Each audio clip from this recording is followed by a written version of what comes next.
નમસ્કાર મિત્રો, આજનું વ્યક્તિ વિશેષ. Welcome to our YouTube channel education with Dave sir. જલ્દીથી વિડીયોને લાઇક કરો, શેર કરો અને સબસ્ક્રાઇબ કરો.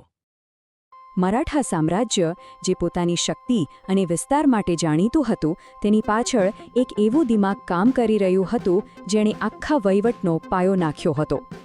તો આજે આપણે એ જ મહાન રાજનીતિજ્ઞની વાત કરવાના છીએ જેમના વગર મરાઠા ઇતિહાસ કદાચ અધૂરો જ ગણાય. વિચાર કરો, જ્યારે કોઈ ઇતિહાસકાર કોઈ વ્યક્તિ માટે તેજસ્વી સિતારો જેવા શબ્દો વાપરે ત્યારે સ્પષ્ટ થઈ જાય કે એ વ્યક્તિ કોઈ સામાન્ય હસ્તી નહોતી. આ શબ્દો મરાઠા સામ્રાજ્યના એક એવા જ અસાધારણ રાજપુરુષ માટે કહેવાયા હતા. પણ સવાલ એ છે કે આખિર કોણ હતા આ રાજપુરુષ જેમની સરખામણી એક ચમકતા સિતારા સાથે થઈ રહી હતી? ચાલો આજે આપણે એમની જ ઓળખ અને એમના મહત્વને સમજીએ.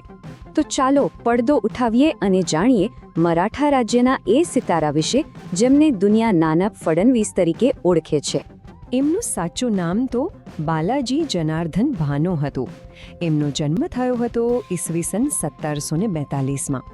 એ એવો સમય હતો જ્યારે મરાઠા સામ્રાજ્ય પોતાની તાકાતના શિખર પર હતું. અહીંયા એક વાત સમજવા જેવી છે. ફડણવીસ એ એમનું નામ નહોતું, પણ એક પદવી હતી જેનો અર્થ થાય કોષાધ્યક્ષ. એટલે કે આજની ભાષામાં કહીએ તો એ રાજ્યના ફાઇનાન્સ મિનિસ્ટર હતા.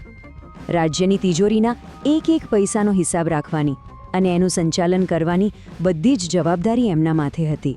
તો ચાલો આગળ વધીએ અને જોઈએ કે કેવી રીતે એક યુવાન બાલાજીમાંથી મરાઠા સામ્રાજ્યના સૌથી શક્તિશાળી રાજનીતિજ્ઞ નાના ફડણવીસ તૈયાર થયા. જુઓ, એમને રાજકારણ અને વહીવટની તાલીમ કોઈ પાઠશાળામાં નહીં પણ બાળપણથી જ વારસામાં મળી હતી. આ જ તાલીમે એમને ભવિષ્યની મોટી જવાબદારીઓ માટે તૈયાર કર્યા અને એટલે જ તેઓ જીવનભર પેશવાઓના જમણા હાથ એટલે કે સૌથી ભરોસાપાત્ર સલાહકાર બનીને રહ્યા. એમની કામ કરવાની રીત પણ બહુ અલગ હતી. એ ખૂબ જ મહેનતુ હતા, પણ બોલતા બહુ ઓછું. એમનું મોટા ભાગનું કામ લેખન દ્વારા એટલે કે પત્રો અને દસ્તાવેજોથી જ ચાલતું. આનું પરિણામ એ આવ્યું કે આજે પણ એમના લખેલા હજારો પત્રો મોજૂદ છે, જે ઇતિહાસકારો માટે એક અમૂલ્ય ખજાનો છે.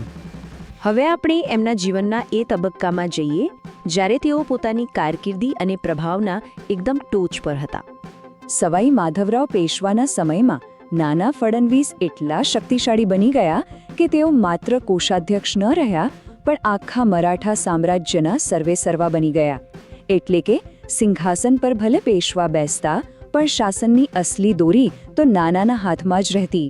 એમ કહી શકાય કે એમની મરજી વગર રાજ્યમાં એક પાંદડું પણ હલતું નહોતું.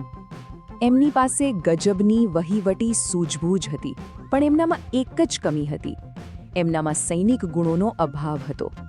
સીધી ભાષામાં કહીએ તો એ વહીવટના બાદશાહ હતા, પણ યુદ્ધના મેદાનના યોદ્ધા નહોતા. એમનું અસલી હથિયાર તલવાર નહીં પણ કલમ હતી. પણ કહેવાય છે ને કે દરેક ઉદયનો અસ્ત હોય છે. હવે આપણે એમના જીવનના અંતિમ અને કદાચ સૌથી દુઃખદ પ્રકરણ તરફ આગળ વધીએ. સત્તાના શિખરેથી એમને સીધા જ અહેમદનગરની જેલમાં ધકેલી દેવાયા. જોકે ત્યાંથી છૂટ્યા પછી તરત જ એમણે ફરીથી સત્તા સંભાળી લીધી. પણ જેલવાસના શારીરિક અને માનસિક આઘાતમાંથી તેઓ ક્યારેય બહાર ના આવી શક્યા. એમની તબિયત સતત બગડતી રહી અને છેવટે 25 માર્ચ 1800ની મધરાતે મરાઠા રાજનો એ તેજસ્વી સિતારો હંમેશ માટે અસ્ત થઈ ગયો. એમનું મૃત્યુ એ મરાઠા રાજ્ય માટે માત્ર એક વ્યક્તિની ખોટ નહોતી.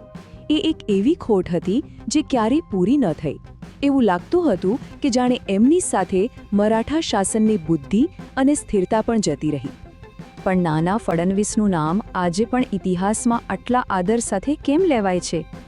ચાલો એમના એ અમર વારસા પર એક નજર કરીએ. એમના નામ પાછળ બે મુખ્ય કારણો છે. પહેલું, એમની અદ્ભુત વહીવટી ક્ષમતા અને બીજું, રાજ્યની તિજોરીનું એટલું ઝીણવટભર્યું સંચાલન કે એક પણ રૂપિયો ખોટી જગ્યાએ ન વપરાય. બસ આ બે ગુણોએ જ એમને ઇતિહાસમાં અમર બનાવી દીધા.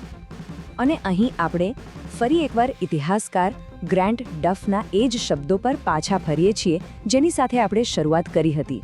એમનું કહેવું એકદમ સાચું હતું. નાના ફડણવીસ ખરેખર મરાઠા રાજ્યના આકાશમાં એક તેજસ્વી સિતારાની જેમ જ ચમક્યા. નાના ફડણવીસનું જીવન આપણને એક બહુ મોટા સવાલ પર લાવીને મૂકી દે છે.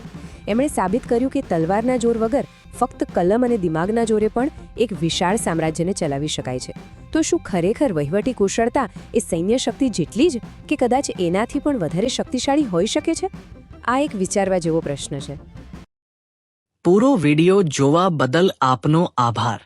જો આપને વિડિયો ગમ્યો હોય તો ચેનલને સબસ્ક્રાઇબ કરવાનું ભૂલતા નહીં, સાથે શેર કરવાનું પણ ભૂલતા નહીં. જો કોઈ વ્યક્તિ વિશેષ વિશે તમે જાણતા હોય તો જરૂર કોમેન્ટ કરજો, જેથી તેની માહિતી આપણી ફેમિલીને મળતી રહે. જો કોઈ મંતવ્ય હોય તો જરૂર જણાવવા વિનંતી. આભાર.